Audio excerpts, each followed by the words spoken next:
Good morning, everyone. I hope you're all doing well this morning, and welcome back to Morning Scriptures. Today we are on 2 Samuel chapter 3, and it is titled Abner Joins David. There was a long war between the house of Saul and the house of David, and David grew stronger and stronger, while the house of Saul became weaker and weaker. And the sons were born to David at Hebron. His firstborn was Amnon of Ahinoam of Jezreel, and his second, Chalib of Abigail, the widow of Nabal of Carmel, and the third, Absalom, the son of Maacah, the daughter of Talmai, king of Geshur, and the fourth, Adijah, the son of Haggith, and the fifth, Shephatiah, the son of Abital, and the sixth, Ithream of Aglah, David's wife. These were born to David in Hebron. While there was war between the house of Saul and the house of David, Abner was making himself strong in the house of Saul. Now Saul had a concubine whose name was Rizpah, the daughter of Aiah. And Ishbosheth said to Abner, "Why have you gone into my father's concubine?" Then Abner was very angry over the words of Ishbosheth and said, "Am I a dog's head of Judah?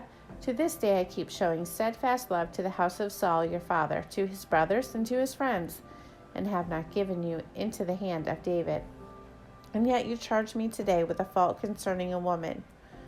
God do so to Abner and more also, if I do not accomplish for David what the Lord has sworn to him, to transfer the kingdom from the house of Saul and set up the throne of David over Israel and over Judah, from Dan to Beersheba." And Ishbosheth could not answer Abner another word because he feared him. And Abner sent messengers to David on his behalf, saying, "To whom does the land belong? Make your covenant with me, and behold, my hand shall be with you to bring over all Israel to you." And he said, "Good, I will make a covenant with you. But one thing I require of you, that is, you shall not see my face unless you first bring Michal, Saul's daughter, when you come to see my face." Then David sent messengers to Ishbosheth, Saul's son, saying, "Give me my wife Michal, for whom I paid the bridal price of 100 foreskins of the Philistines." And Ishbosheth sent and took her from her husband Paltiel, the son of Laish. But her husband went with her, weeping after her, all the way to Bahurim. Then Abner said to him, "Go, return." And he returned. And Abner conferred with the elders of Israel, saying, "For some time past you have been seeking David as king over you. Now then bring it about, for the Lord has promised David, saying, By the hand of my servant David I will save my people Israel from the hand of the Philistines and from the hand of all their enemies." Abner also spoke to Benjamin, and then Abner went to tell David at Hebron. All the Israel and the whole house of Benjamin thought good to do. When Abner came with 20 men to David at Hebron, David made a feast for Abner and the men who were with him. And Abner said to David, "I will arise and go and will gather all Israel to my lord the king, that they may make a covenant with you, and that you may reign over all that your heart desires." So David sent Abner away, and he went in peace. Just then the servants of David arrived with Joab from Array to bring in much spoil with them. But Abner was not with David at Hebron, for he had sent him away, and he had gone in peace.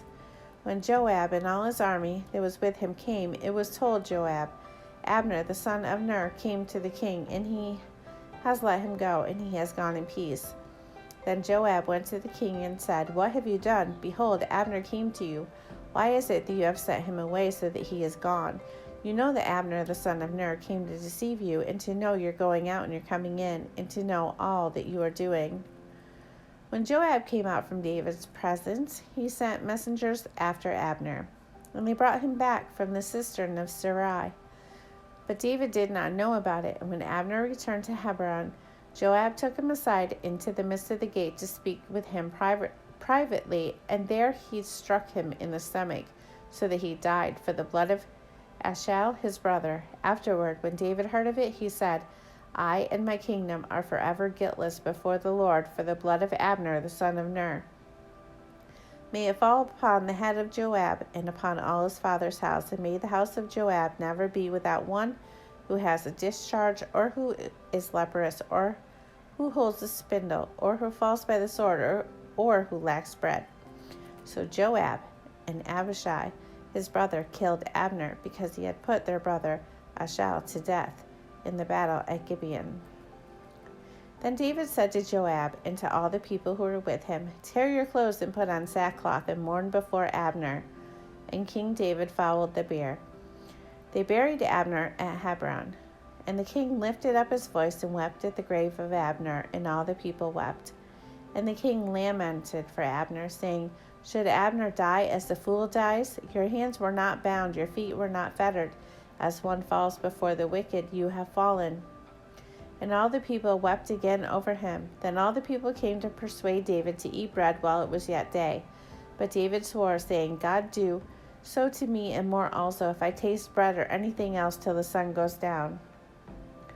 And all the people took notice of it, and it pleased them, as everything that the king did pleased all the people. So all the people in all Israel understood that day that it had not been the king's will to put to death Abner, the son of Ner. And the king said to his servants, "Do you not know that a prince and a great man has fallen this day in Israel? And I was gentle today, though anointed king. These men, the sons of Zeruiah, are more severe than I. The Lord repay the evildoer according to his wickedness." Chapter 4. When Ishbosheth, Saul's son, heard that Abner had died at Hebron, his courage failed, and all Israel was dismayed. Now Saul's son had 2 men who were captains of raiding bands. The name of the one was Baanah, and the name of the other Rechab, sons of Ramon, a man of Benjamin. The Beerothites fled to Gittim and have been sojourners there to this day. Jonathan, the son of Saul, had a son who was crippled in his feet. He was 5 years old when the news about Saul and Jonathan came from Jezreel. And his nurse took him up and fled, and as she fled in her haste, he fell and became lame. And his name was Mephibosheth. Now the sons of Ramon, the Beerothite, Rechab, and Baanah set out, and about the heat of the day they came to the house of Ishbosheth, as he was taking his noonday rest. And they came into the midst of the house, as if to get wheat, and they stabbed him in the stomach. Then Rechab and Baanah his brother escaped. When they came into the house, as he lay on his bed in his bedroom, they struck him and put him to death and beheaded him. They took his head and went by the way of the Arabah all night, and brought the head of Ishbosheth to David at Hebron. And they said to the king, "Here is the head of Ishbosheth, the son of Saul, your enemy, who sought your life. The Lord has avenged my lord the king this day on Saul and on his offspring." But David answered Rechab and Baanah his brother, the sons of Ramon the Beerothite, "As the Lord lives, who has redeemed my life out of every adversity, when one told me, 'Behold, Saul is dead,' and thought he was bringing good news, I seized him and killed him at Ziklag, which was the reward I gave him for his news. How much more, when wicked men have killed a righteous man in his own house on his bed, shall I not now require his blood at your hand and destroy you from the earth?" And David commanded his young men, and they killed them, and cut off their hands and feet, and hanged them beside the pool at Hebron. But they took the head of Ishbosheth and buried it in the tomb of Abner at Hebron. Chapter 5.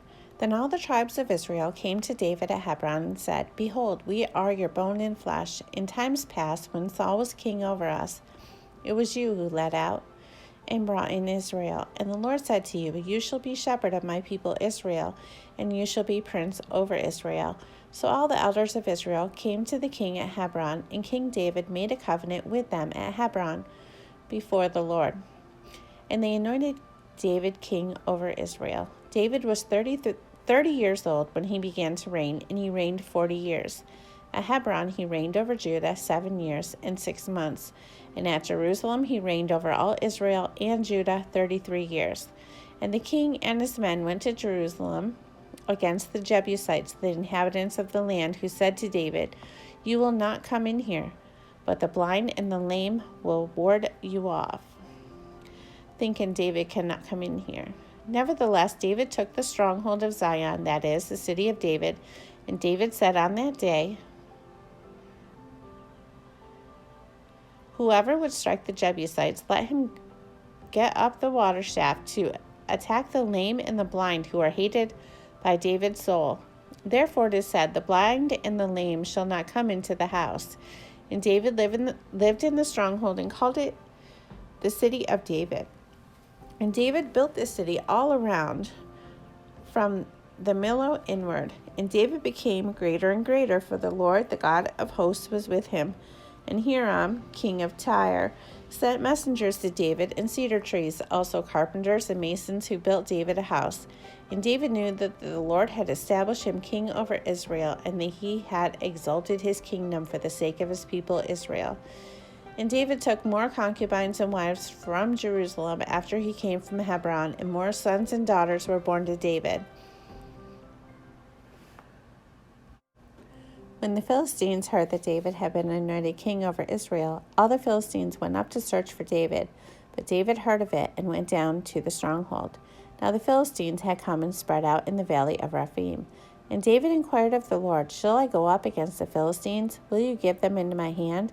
And the Lord said to David, go up, for I will certainly give the Philistines into your hand. And David came to Baal-perazim, and David defeated them there. And he said, the Lord has burst through my enemies before me like a bursting flood. Therefore the name of that place is called Baal-perazim. And the Philistines left their idols there, and David and his men carried them away. And the Philistines came up yet again and spread out in the valley of Rephaim. And when David inquired of the Lord, he said, you shall not go up. Go around to their rear and come up against them opposite the balsam trees. And when you hear the sound of marching in the tops of the balsam trees, then rouse yourself, for the Lord has gone out before you to strike down the army of the Philistines. And David did as the Lord commanded him, and struck down the Philistines from Geba to Gezer. All right, that is the end of 2 Samuel chapter 5, and we will stop there for today, and I will see you tomorrow. Have a great day, everyone.